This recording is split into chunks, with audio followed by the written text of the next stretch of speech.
See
sing ek hoor my lied vir U, o Heer.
Baie dankie. Ek gaan nou maar met die kinders daar tussen die paas en die maas praat, want dit lyk my julle sit so lekker snoesig, dat julle nou glad nie kans het om hier vorentoe te kom nie, maar ek gaan iemand nodig hê om my te kom help, so dink so lank, of jy vorentoe gaan, Adrian, ek is so bly, want as iemand anders gekom het, dan skuld ek jou nog, nee. As jy klaar die kers aangesteek het, dan kan jy sommer by my kom staan. Moeilike dinge. Partykeer vra papas en mamas vir ons kinders om moeilike dinge te doen. En 'n mens weet nie altyd wat jy dan moet maak nie. Partykeer dan moet jy daai deurmekaar kamer gaan netjies maak en dan stap jy in, dan weet jy nie waar om te begin nie, want alles is deurmekaar. En dan sien 'n mens maar as jy nou rustig bly en jy begin, dan kom jy reg. Dan begin jy goed netjies raak. In die lewe is daar ook baie keer moeilike goeters wat ons moet hanteer. Is nie altyd maklik om dinge in die lewe te doen nie. Ek het nou vandag 'n ding waarmee Adrian my moet help. En julle kan nou sien hoe moeilik dit is. Ek moet selfs gereedskap saambring. Ek dink hierdie battery is 'n bietjie pap. Wil jy nie vir hom wissel vir my nie, asseblief man. Asy. Kyk, nou moet ek eers vir hom sê, die ding is soos 'n lemoen jong. Jy moet hom nou eers afskil. En dan kan jy nou doen wat jy wou gedoen het, nee. Want nou sien jy, daar's nou nog 'n moeilikheid. Hy maak nie net oop nie. Jy moet hom nou skroef. En as ek reg onthou, dan was dit nou hierdie ene, het ek eers 'n bril op hier, so ek dink is reg, as hy. Adrian, jy moet nou maar die oë wees vir my vandag, jong. Kom jy reg daarso? Ja. Julle sien hoe moeilik dit is. Dis nie sommer net vir gou vat die ding en sit 'n ander battery in. Hier skroewe en hier sulke skille wat jy moet afskil eers en dan moet jy nog die regte skroewedraaier kry. Hier is so baie ander goed wat nie jy moet weet nie. Asy. En as jy oop het, dan sit so jy het die hele moederbord hier voor jou, so jy moet nou kop hou wat jy moet uithaal en wat jy moet los. Dis die battery wat moet uitkom. En dis van hierdie 9 volt so. Hulle het nog 'n ding wat hier vasdruk so flappie. Het jy al met sulke battery gewerk, Adrian? Nog nie. Maar jy is op regte pad. Ek kan sien jy maak vinnig uit wat jy moet doen. Asy. Hy kan hier daai flappie ook trek. Hy kom goed reg. Hy verstaan so baie lekker. Maar dit help hom om te weet ek is hier naby, né? Nee. So as mens moeilike goed het om te doen by die huis, dan help dit altyd dat mamma en pappa darm nie te ver is nie. As jy vashou kan jy vir hulle gaan vra, hoe maak mens nou of hoe moet ek nou maak? En die teks wat ons in die kerk vanoggend gaan lees, sê ook vir ons dat die lewe is baie keer moeilik. Jesus was saam met sy disippels die laaste aand voordat hy self 'n baie moeilike pad moet stap. Hulle gaan hom gevange neem. Hulle gaan 'n klomp slegte goed aan Jesus doen en dan gaan hom kruisig. En daai aand voordat hy so gekruisig gaan word, nou is hy saam met sy disippels en hy wil vir hulle sulke moeilike werk gee soos ek nou vir Adrian gee. Kan jy onthou wat die skroewe is? O, hulle is nog binne in die ding. Jy's hom oulik, hoor. Myne is altyd daar iewers nou op die tafel. Hy wil vir hulle ook sulke moeilike goed gee om te doen. En hy het geweet, want hy sê, moenie ontsteld wees nie. Ontsteld beteken jou hart klop en jou asem is kort, jy's ontsteld, want jy weet, jy moet iets moeilik gaan doen en Jesus sê, hy gaan nie daar wees nie. So hulle is baie ontsteld. En dan is die wonderlike ding wat Jesus doen, toe hy vir hulle sê, hulle moet moeilike goed gaan doen. Hy bid vir hulle. Hy bid vir hulle. Wie van julle het al gehoor dat iemand vir jou bid? Ek vra nou vir die kinders. Watter kinders het al, yes, ja. Watter kinders het al gevoel dat iemand bid vir my? Watter groot mense het al geweet iemand bid vir jou? Julle kan maar julle hande hoog opsteek, ons mos nie skaam soos die kinders nie. Ja, dis 'n wonderlike ding, né? Mens voel klein as iemand vir jou bid. Jy kan voel hoe raak dit jou. Dis baie keer makliker om vir ander mense te bid as wat iemand vir jou bid. Dan kan jy aan hulle dink en wat hulle nodig het, maar is baie keer swaar as iemand vir jou bid. Maar Jesus doen dit daai aand. Is jy klaar? Wraggies. Baie dankie. Ek is bly ek kon jou 'n bietjie raad gee. Maar jy het nou regtig vir my gehelp. Nou kan ek weer 'n paar batterye gaan toets wat ek al by die huis het. Baie dankie. Dankie Adrian. Maar Jesus bid vir sy disippels. En dis wonderlik om te dink dat hy moes geweldig spanne gewees het ook oor wat die volgende dag gaan gebeur. Hy het geweet mense gaan hom kruisig. Hy het geweet mense gaan hom seermaak. Maar die wonderlike is, hy kyk na hulle en hy weet hulle het hom nou nodiger as wat hy kan nie nou baie van hulle verwag nie, want hulle self maar klein en bang en onseker. En daarom bid hy vir hulle. En hy bid die mooiste goed vir sy disippels, dat God die Vader by hulle sal wees, dat hy hulle sal bewaar, dat hy hulle een sal maak. Ons gaan nou nog lees van wat Jesus alles vir hulle gebid het. Bid is 'n wonderlike geskenk wat die Here vir ons gee, dat wanneer ons so 'n moeilike ding het om te doen, en daar is dalk niemand naby nie, jy is dalk siek, iemand anders is dalk siek, jou hart voel baie hartseer, daar dalk iets gebeur wat vir jou swaar is rondom jou, dan leer Jesus eintlik vir ons wat ons kan doen in daai oomblikke. As ek nou nie hier by Adrian was nie, dan kon hy nou gebid het en vir die Here gevra het, Jesus, help my asseblief, Die dominee gee vir my die moeilikste dingie om te doen en hy het net geloop, hy los my nie alleen. En dan weet hy, maar Jesus is hier. Die Here help hom. Die Here sal met hom wees. So kom ons maak ons oë toe en dan bid ons saam hierdie gebed. Julle kan agterna sê, ek gaan dit hardop sê en dan kan julle maar net daar waar jy sit, kan jy net saam bid vir my. Saam dit bid. Kom ons maak ons oë toe. Liewe Vader, dankie dat U Jesus vir ons gegee het. Dankie dat hy self gebid het en vir ons gewys het hoe. Dankie dat U ons liefhet en na ons luister. Ons weet U is altyd daar en U hoor altyd. Help ons om met U te bly praat. Dankie vir al U liefde. In Jesus naam, amen. Naas die wonderlike gebede wat hy vir ons bid, en hy bid nou nog vir ons, sê Paulus in Romeine 8, dat wanneer ons nie weet wat om te bid nie, dan bid die Heilige Gees vir ons in woorde wat 'n mens nie in mensetale kan sê nie. Maar hy sê Jesus sit aan die regterhand van God en hy pleit vir ons. So dis wonderlik dat terwyl ons hier in die kerk is die Heilige Gees besig om met die Vader te praat oor ons, is Jesus aan sy regterhand besig om oor ons te praat. En daar hoor ons dat Jesus nog iets sê in Johannes 14. Hy sê ek sal die Vader vra en hy sal vir julle 'n ander trooster stuur om vir ewig by julle te wees, naamlik die Gees van die waarheid. Hy sal julle alles leer en julle herinner aan alles wat ek vir julle gesê het. Vrede laat ek vir julle na, my vrede gee ek vir julle. So dis wonderlik om te weet dat Jesus bid vir ons, hy dink aan ons, hy leer vir ons hoe ons self kan bid as ons onseker is, as ons bang is, en hy sê vir ons, die Here is deur sy Gees hier by my, en hy sê vir my, my vrede gee ek vir julle. So moenie ontsteld wees nie, sê hy vir die disippels, ek is by julle, altyd, al gaan ek weg, my Gees is hier. Kom ons staan en dan sing ons strome van seën uit die hemel. Dis Pinkstertyd, die Here het sy Gees uitgestort. Kom ons sing die 4 verse van lied 174. Strome van seën uit die hemel, gee God aan ons deur sy Gees.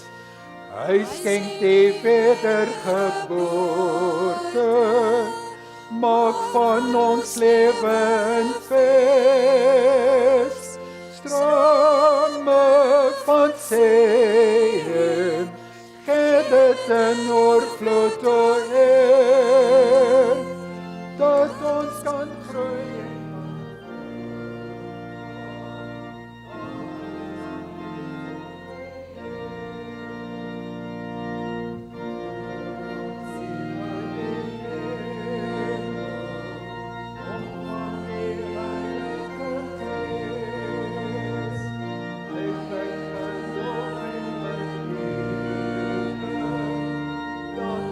Thank you.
Ons was in hierdie week, ons is steeds besig met die Pinksterreeks, ontwrig verdeeldheid.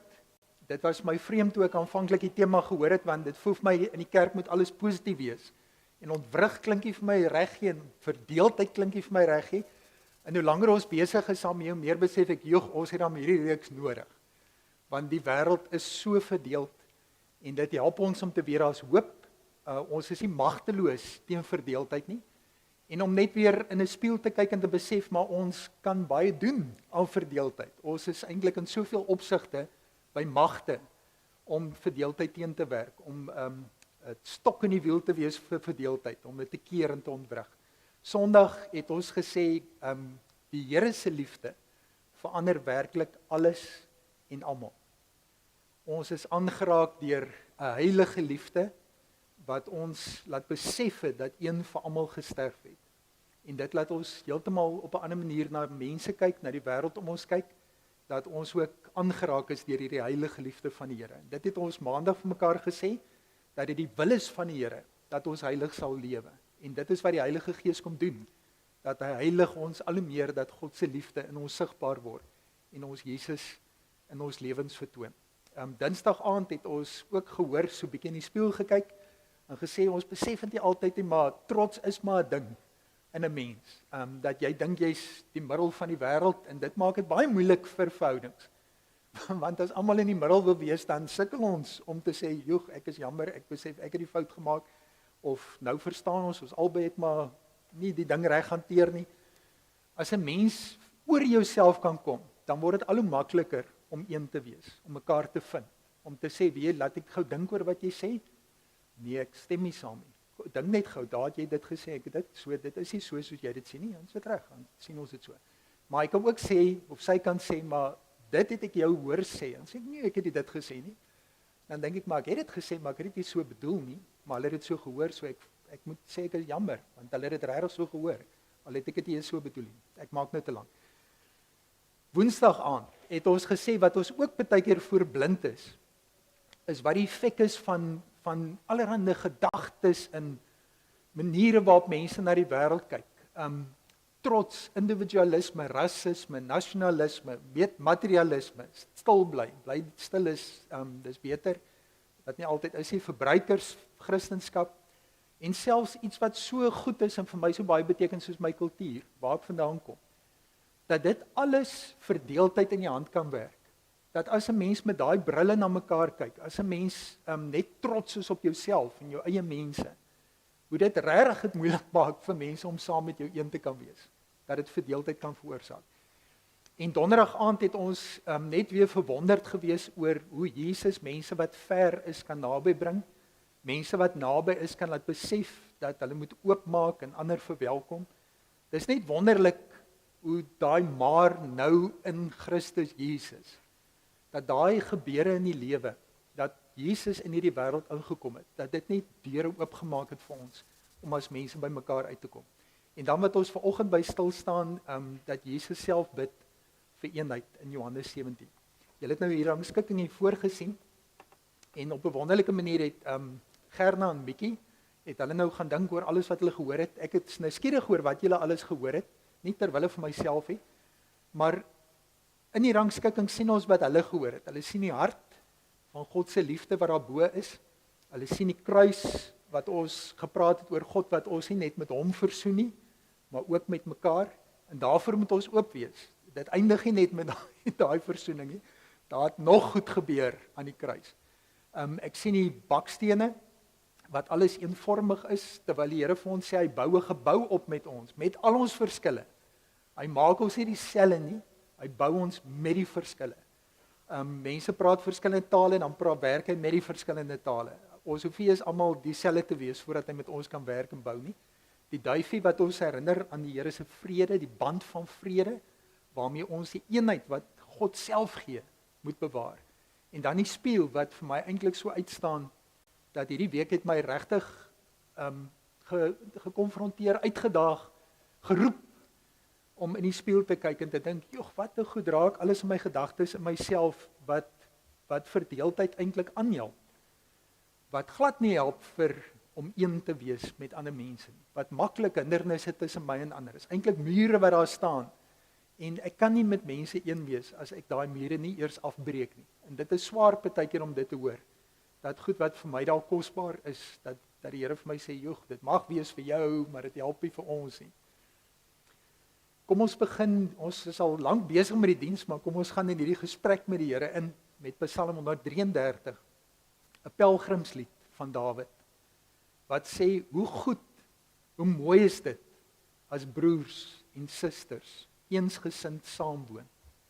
Dis soos reukolie, wat van die kop af in die baard afloop, die baard van Aaron, af tot by die soem van sy klere. Dis soos die dou van Hermonberg, wat op die berge by Sion val. Waar broers en susters so saamwoon, skenk die Here sy seën, 'n lang, lang lewe. Broers en susters, genade, barmhartigheid en vrede van God ons Vader en Jesus Christus ons Here, deur die werk van die Heilige Gees. Kom ons sing nog 'n lied saam. Lied 491, Verlostes juig en wees in Christus bly. Die mans gaan die tweede vers sing.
Dankie Allison.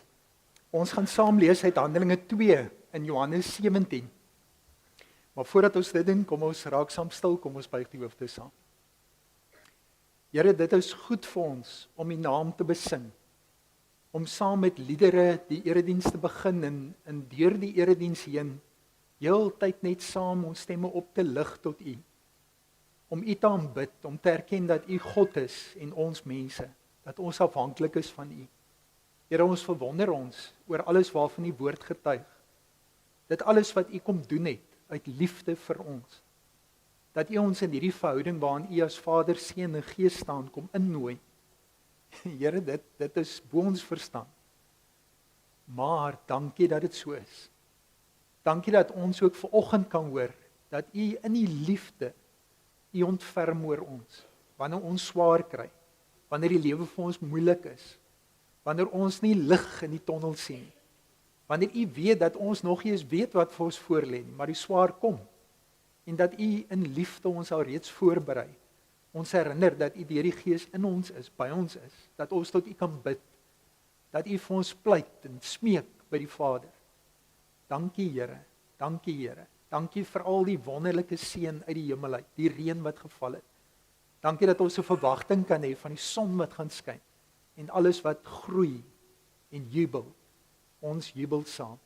Ons wag op U, ons weet U wil met ons praat en ons is daarom ook vol verwagting. Dankie Here. Amen. Handelinge 2 kan julle seker al uit julle kop uit nou opsê, maar ek lees dit weer vir ons. Toe die dag van die Pinksterfees aanbreek, die disippels het opdrag gekry in hoofstuk 1. Jesus toe hy opgevaar het hemel toe, sê hy wag vir die gawe wat die Vader vir julle gaan gee. En hulle wag getrou, sit en bid, wag. En dan kom die dag van die Pinksterfees wat ons vandag vier. Almal van hulle is op een plek bymekaar.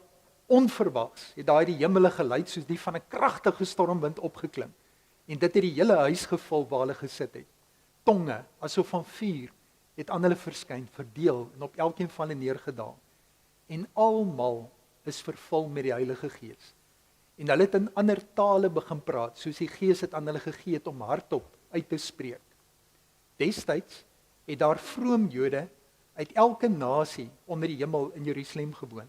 Die Jode is versprei met die ballingskap, hulle het in ander wêrelde beland, hulle het Jode gebly en baie van hulle het weer teruggekeer Jerusalem toe, maar as mense, burgers van 'n ander land, ander tale groot geword.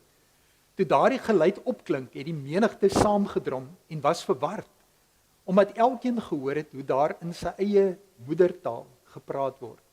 Verstom en verbaas het hulle gevra, kyk, is almal wat daar praat dan nie Galileërs nie, mense wat Hebreëus praat of Aramees nie? Hoe hoor elkeen van ons dan, hulle praat in die taal waarmee ons groot geword het? Dit moes wonderlik gewees het om in die bekende Jerusalem, maar jy weet jy is eintlik 'n vreemdeling, jy het maar ingekom, en die volgende praat die mense van Jerusalem jou taal. Fantasties. Hulle sê ons parte en meders, daar aan die linkerkant onder is nou die kaart wat wys van waar kom al hierdie name wat ons hoor.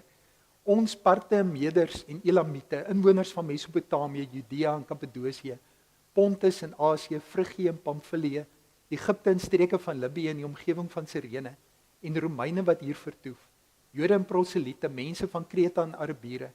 Ons hoor hulle in ons eie taal oor die groot dade van God praat. Hulle praat nie sommer enigiets nie, hulle is besig om te getuig, om te vertel van Jesus. Almal was verstom en verward en het mekaar gevra, wat beteken dit tog? En dan die teks van vandag, Johannes 17. Jesus sê in vers 11, hy is besig met 'n gebed en hy bid en sê, ek bly nie langer in die wêreld nie. Hy weet hy's op pad terug na die Vader toe, maar hulle, die wat U vir my gegee het, die disippels, hulle bly nog in die wêreld. Ek kom na U toe.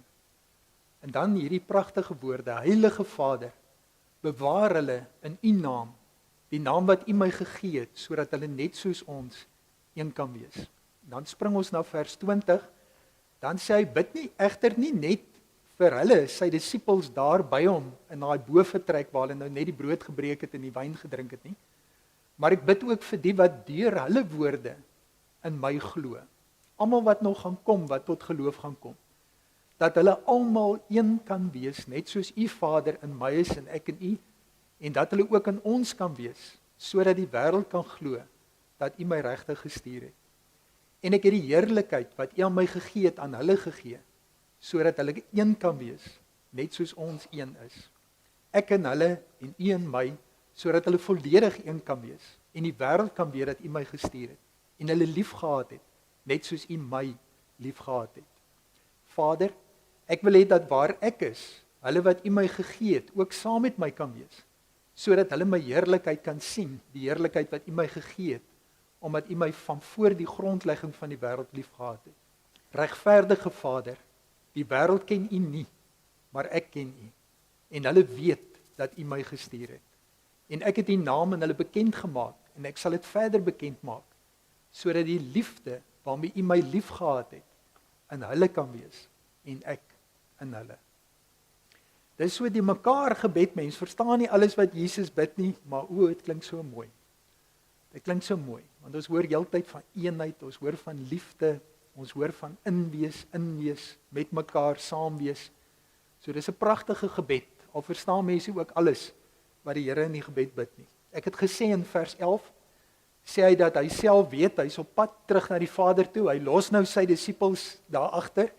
Hy weet dit wat nou gaan gebeur deur die nag, donderdagnag, die Vrydag tot met sy kruisiging, gaan geweldig traumaties vir hulle wees. Daarom sê hy vir hulle, moet julle nie ontstel nie, glo in God, glo ook in my. In die huis van my Vader is daar baie woonplek, ek gaan vir julle plek gereed te maak. En dan sê hy in vers 11, bid hy vir daai disippels daar om hulle. En dit is wonderlik as hy vir die Vader sê, Vader, bewaar hulle. Ek gaan nie wees om met hulle te praat nie, om hulle te bemoedig nie. Wees U die een wat hulle bewaar, wat hulle toefou in die liefde, sodat hulle net soos ons een kan wees. Hierdie woorde, hierdie refrein bly heeltyd deel. En Jesus sê nie sodat hulle een kan wees en ons kan maar self dink wat is daai een nie. Die eenheid wat Jesus in sy gedagtes het, is die eenheid tussen die Vader, die Seun en die Gees. Die goddelike drie-eenheid. En daar's baie verskille. God openbaar homself verskillend as 'n Vader, as 'n Seun, as die Gees. Een God. En dan besef mense, ons is ook so verskillend. Hier's verskillende tale in Jerusalem. En nou hoor ons dat God ons nie almal eeners maak, want dit doen God nie met homself nie. Die Vader is nie die Seun nie, die Seun is nie die Gees nie, en die Gees is nie die Vader, maar is een. En daar's geen twyfel dat hulle mekaar liefhet. En wanneer die Seun kom praat, dan sê ek sê vir julle niks anders as wat die Vader vir my gesê het om te sê. En as Jesus sê die Gees kom in my plek, dan sê hy die Gees gaan alles wat ek vir julle gesê het, gaan hy julle aan herinner. En hy gaan vir julle die waarheid met julle deel, wat kom van die Vader en van die Seun. Dis 'n fantastiese saamwerk, eensgesinde, met mekaar, selfe gedagtes op pad, maar verskillende persone in die een Godheid. En Jesus sê, bewaar hulle Vader, dat hulle soos ons een kan wees. Hulle kan verskillend wees, dit is so, maar dat hulle eensgesind sal wees. Dat hulle dieselfde missie sal hê, dieselfde gedagte, dieselfde liefde in hulle harte sal klop, teenoor mekaar en teenoor die mense van hierdie wêreld. Hy bid nie net vir daai disippels nie, maar hy bid vir elke mens wat van daai disippels se boodskap uitgegaan het, tot geloof gekom het in Jesus Christus. Dink aan, Jesus het 2000 jaar gelede al vir jou gebid. Vir jou gebid. Jou in sy gedagtes gehad, dat ek bid, en nou kan jy jou eie naam daarin sit. Ek bid vir daai kind van my, wat tot geloof kom uit dit wat die disippels deur die eeue oorgelewer het. Dat hulle almal een kan wees. En is wonderlik om te dink dat die Here nie net vir ons wat nou lewe eenheid toebid nie, maar hy bid dit vir ons almal wat voor ons ook gegaan het, al die oupas en die oumas en die oupa grootjies en die mense wat ons nie eens geken het, wat deur die eeue hierdie boodskap van Jesus in God se liefde gedra het. En elke keer as jy lees 'n boek wat 200 jaar gelede geskryf is, daai ou kerkvaders, Augustinus hulle, dan voel ek is een met hulle. Want dieselfde Gees wat in hulle gewerk het, werk ook vandag in my. Dat ek besef, maar hulle het 'n groot stryd gehad oor is Jesus God of nie, en nou lees ek wat skryf hulle, en dan dink ek, ja, maar dit klop met wat ek lees in die Bybel, wat hulle sê. En dan voel ek, maar ek is een met daai ou kerkvaders. En so kan ons deur die eeue gaan, die reformatie, mense wat ons lees, hier in ons eie tyd, Willie Jonker is iemand wat ek baie graag lees, en dit voel vir my, joh, dis fantasties, hoe die Here in hom gewerk het, en dat die Here ook in ons werk. Net soos U Vader in my is, en ek in U is, dat hulle ook in ons kan wees. Net in hoofstuk 15 het hy gepraat van die wingerdstok en die lote, hy is die wingerdstok, ons is die lote, ons kan geen vrug dra as ons nie in hom bly nie. Daar's 'n roeping, en 'n wonderlike toesegging, dis nie iets wat die Here sê, hy sê ons is in hom, ons is die wingerdlote, hy is die wingerdstok, maar hy bid tot God die Vader en sê, Here, laat dit so wees met elkeen van hulle, laat dit so wees, dat hulle in ons is, En dan daai woorde aan die einde wat ons nie moet miskyk nie. Sodat die wêreld kan glo dat Jesus werklik die Seun van God is wat gekom het tot versoening van al ons sondes. Tot versoening van ons en God, tot versoening tussen ons as mense onder mekaar. Dit is waaroor dit uiteindelik gaan. Dat in ons sien mense 'n vertoonvenster van God en besef hulle dat dit is werklik waar die evangelie. Jesus bid verder, hy sê ek het die heerlikheid wat U aan my gegee het aan hulle gegee, sodat hulle een kan wees net soos ons een is. Dis ook bo mense verstand. Wat ons iets daarvan verstaan is dat Jesus in alles wat hy gedoen het, was sy heerlikheid sigbaar, dat hy homself prysgegee het, daai liefde van God wat in hom was. En wanneer ons deur hom gevul ook so 'n pad stap, dan sien mense iets van God in ons ook. En hy sê hy het dit gegee aan ons, aan sy disippels, sodat hulle een kan wees, net soos daai maak ons ook een. Die saam lei ter wille van die evangelie. Die saam jouself tweede stel en die ander eerste stel. Al daai dinge wat die Here vir ons vra, wys sy teenwoordigheid in ons, sy heerlikheid. En daarvoor bid hy. Ek en hulle en U en my, sodat hulle volledig een kan wees en die wêreld kan weet dat U my gestuur het en hulle liefgehad het, net soos U my liefgehad het. Jesus bid vir jou by die naam, vir elkeen van ons, vir sy disippels. Hy bid vir beskerming. Hy bid dat ons getroos sal wees, dat ons bewaar sal word, dat ons een sal wees in sy liefde, soos God een is, in God soos die Vader in die Seun is en die Seun in ons. En daar kan 'n mens eintlik dit net so vashou, net so oomblik sit en dit absorbeer. Dit is wat God vir jou bid, wat Jesus vir jou bid, voordat hy tereggestel word. Terwyl sy gedagtes so vol moet wees oor goed wat in sy eie lewe nou gaan gebeur. Dink hy aan sy disippels, dink hy aan ons, dink hy aan my en jou. Later gebruik Paulus dit in Efesiërs 4 en sê, ek spoor julle aan, ek wat ter wille van die Here gevangene is.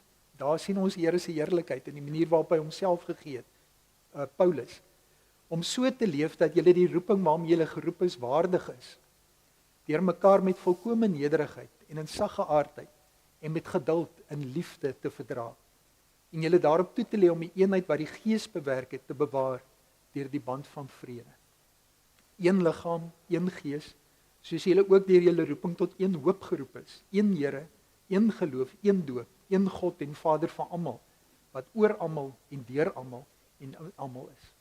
Dit wat daar staan in vers 4, 5 en 6, dis 'n objektiewe waarheid. Wat ook al subjektief met my gebeur, hoe ek ook al voel, wat ander mense vir my sê, wat ek in die wêreld om my waarneem, hoe ek ook al oor die wêreld dink, die goed wat mense vir my vertel, wat my kop vol is. Paulus herinner daai gemeente in Efese en sê vir hulle, wat ons weet, wat vas staan, is die Gees bring ons saam in een liggaam.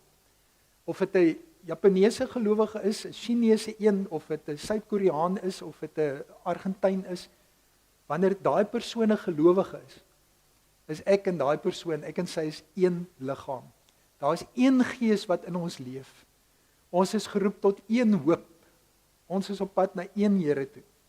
Een geloof in ons, een doop, een God, een Vader van almal, wat oor ons almal, deur ons almal en in ons almal is. En wanneer ek en daai Japanees en die Chinees en die Suid-Koreaan en die Argentyn, wanneer ons mekaar ontmoet en met mekaar te doen het, mag die wêreld sien dat ten spyte van die verskillende taal en kultuur en al die gedagtes wat hulle daar in Argentinië het wat ek nie eens van weet nie, dat mense sal sien, wat is dit aan hierdie mense? Daar's 'n bonatuurlike eenheid tussen hulle. Daar's 'n band van liefde tussen hulle. Daar's 'n deernis, 'n omgee. Dit moet die Here wees. Miskien is dit tog waar dat Jesus die Seun van God is en in hierdie wêreld ingekom het. Ek wil lees wat Pumlani en Mika, my twee kollegas in die Pinksterweek, eintlik praat ek maar net agter hulle twee aan, twee jong manne daar links onder, wat saam 'n boek geskryf het oor eenheid in ons land. Hulle sê 3 goed in hierdie uit Johannes 17 uit. Eenheid vloei uit God se eie natuur. Dit kom nie uit menslike ooreenkomste nie. Ware eenheid begin wanneer swart en wit, ryk en arm, Zulu, Xhosa, Sotho, Afrikaans, Engels, almal voor dieselfde heilige Vader kniel. Nie wanneer ons oor alles saamstem nie. Nie wanneer ons verskille uitvee nie. Nee, wanneer ons saam voor God kniel. Hulle sê in tweede plek, eenheid is die kerk se kragtigste getuienis aan die wêreld. Dit het ons mekaar ook gesê. Die geloofwaardigheid van die evangelie word gedra aan die kwaliteit van ons verhoudings. Wanneer ons verdeeld is, word die boodskap vergiftig voordat dit nog ons lippe verlaat. Wanneer ons een is, dra ons boodskap gewig. Die derde wat hulle uit hierdie teksgedeelte kry, eenheid word gesmee deur opofferende liefde, nie gerief nie. Jesus roep ons tot kruisvormige eenheid, 'n eenheid wat bloei, wat vergewe en volhard, 'n eenheid wat soos hy lyk. Hulle noem dat toe die disippels daar in tale begin praat, het hulle nie beklei vir hulle eie taal op daai oomblik nie, maar hulle het net toegelaat dat die Here nou maar met hulle maak soos hy wil maak. En daai tale wat hulle kom praat het vir ander mense wat nie hulle taal praat nie, gehelp om die Here te hoor. So dit vra opoffering, prysgee. En dan sê hulle ten slotte oor hierdie gedeelte en oor die hele reeks. Die gebed wat ons as kerk moet aanhou bid, is maak ons een. Nie maak ons suksesvol nie. Partykeer lyk dit asof kerke suksesvol wil wees. Maak ons invloedryk nie. Maak ons gemaklik nie. Maak ons een. Maak ons een. Dr. Willie Jonker beamoen wat die twee jong profete sê hier in Suid-Afrika. Hy sê van die eenheid van die gemeente van Christus gaan daar na die wêreld 'n wonderlike getuienis uit. En omgekeerd maak die verskeurdheid van die gemeente die boodskap van die kerk ongeloofwaardig. 'n Kerk wat ongehoorsaam is in hierdie opsig, moenie verbaas wees as sy kandelaar van hom weggeneem word, soos Johannes dan ook aan die gemeentes in Openbaring skryf. Al ons regsinnigheid is nou slimheid, teologie, ons mooi praat, al ons regsinnigheid is van nul en geen waarde sonder die liefde nie. En die liefde wat die Heilige Gees in ons harte uitgestort het, is die enigste ware wortel van kerklike eenheid. Suid-Afrika, sê die twee manne, het nie 'n kerk nodig wat harder praat nie. Ons kerke het volume. Ons het 'n verenigde kerk nodig. 'n Kerk wat liefhet oor rassegrense heen, wat saam aanbid ten spyte van verskille, wat saam teen ongeregtigheid staan, wat die versoenende krag van die kruis saam uitleef. Die Gees het Jesus se gebed in Pinkster geantwoord. Dit waarvoor Jesus gebid het vir die Vader, maak hulle een, beskerm hulle, bewaar hulle, mag hulle in ons wees soos ons in hulle is. Die Gees het dit waargemaak in Pinkster. Daar het 4 tonge gekom, baie tale, 1 evangelie, 1 Here, 1 volk. Hierdie twee manne sê, daardie antwoord het nie in Handelinge 2 geëindig nie. Dit duur vandag voort. Die Gees is steeds besig om 1 volk uit baie te vorm. Die Gees is steeds besig om lewende stene in 'n heilige woning te bou, verskillende stene. Die Gees is steeds besig om die gebed te beantwoord wat Jesus gebid het, die nag toe hy uitgelewer is. Die vraag is of ons met die Gees se antwoord sal saamwerk. Die vraag is of al die hindernisse vir eenheid, alles wat verdeeldheid saai, of dit swaarder in my lewe weeg, in ons as gemeente se lewe, in die kerk, die NG Kerk se lewe, weeg daai ou kettinge en ankers wat ons saamsleep, weeg dit swaarder in ons lewe, of weeg die gebed van Jesus, dat elkeen wat die evangelie hoor en tot geloof kom, dat elke so mens een sal wees, met al die ander mense, wat ook glo dat hy die Here van hulle lewe is. Mag die gebed van Jesus die gebed van sy kerk word, mag dit ons gebed word, sê hulle twee. Nie een keer gebid 2000 jaar gelede nie, daagliks gebid, vurig gebid, gebid totdat dit in ons beantwoord word. Vader, maak ons een. Ek wil vra dat terwyl ons so sit, as dit iemand is wat jy regtig goed ken, wat langs jou sit, vat daai een se hand. As dit iemand is wat jy nie so goed ken nie, wees vrymoedig en vat van hulle hand. Moenie iemand se hand nou wegstoot as jy regtig 'n introvert is en dit vir jou baie swaar is, sê maar vir die ander een, ek's alright. Of skuif so 'n bietjie verder weg as die oë toe is. Maar kom ons maak ons oë toe en ons bid saam met Jesus. Kom ons raak saam stil.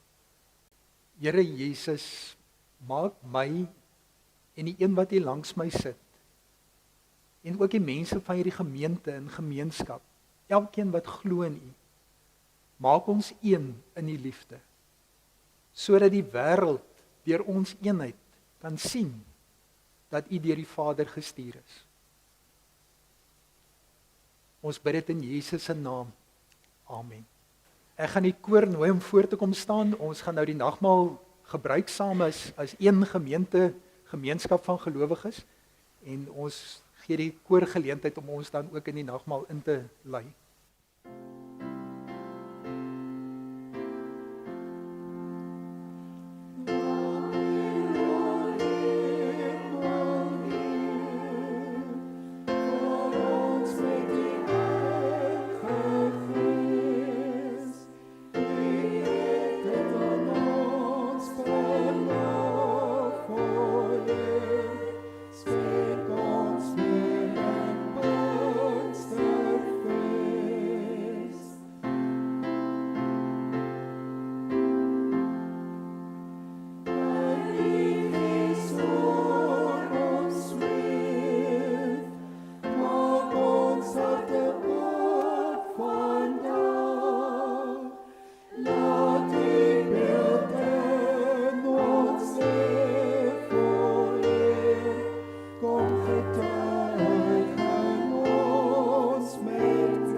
Terwyl die koor hulle plekke inneem, baie dankie.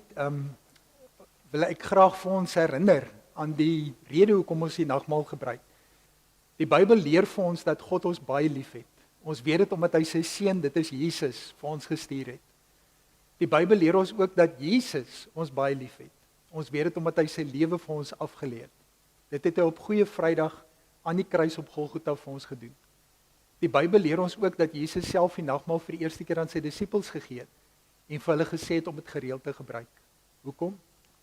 Sodat ons nooit sal vergeet wat Jesus vir ons gedoen het nie. Die nagmaal vertel vir ons wat die Here Jesus vir ons gedoen het. Hy het aan die kruis vir ons gesterf, maar hy het ook opgestaan en hy lewe. Die brood wat ons eet, laat ons dink aan die swaar kry en die dood van Jesus aan die kruis.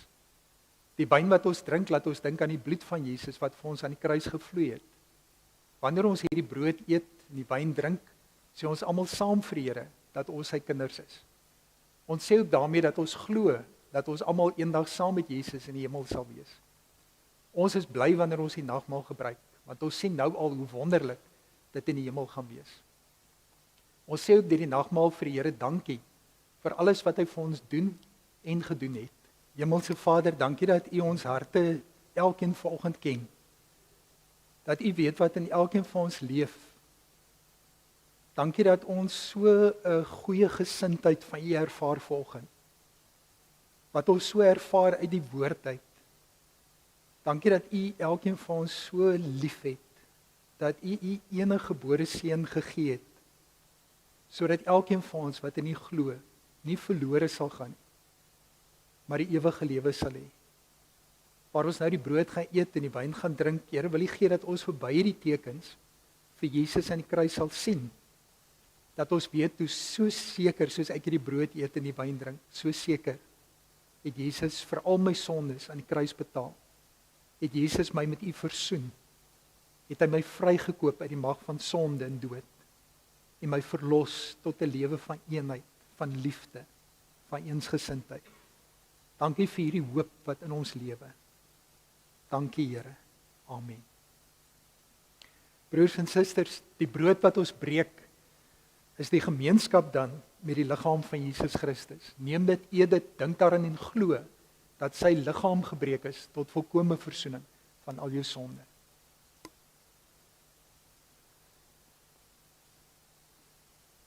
Die wyn wat ons drink is die gemeenskap met die bloed van Jesus Christus. Neem dit, drink dit, dink daaraan en glo dat Jesus se bloed gestort is tot volkomme versoening van al jou sondes.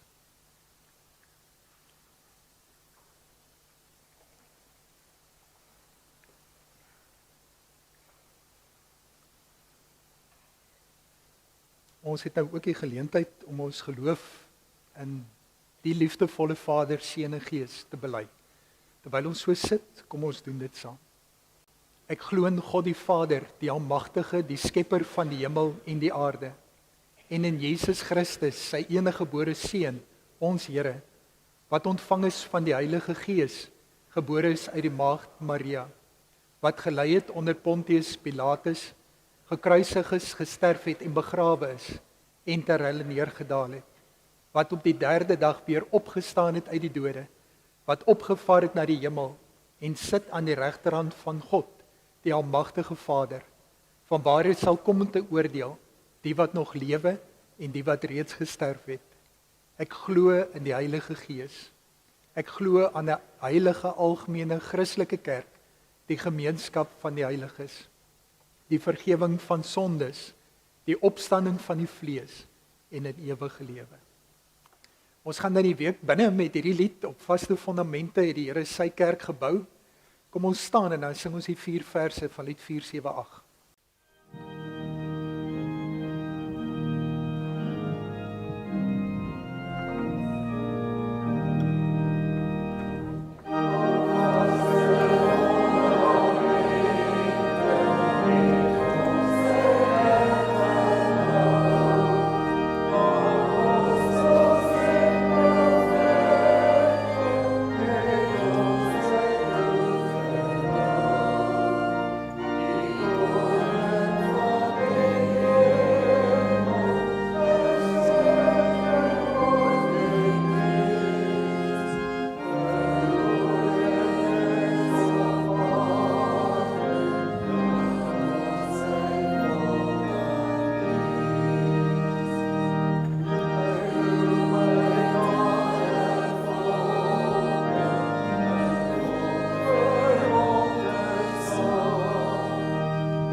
Ontvang die seën van die Here en daarna sing ons saam die seënlied.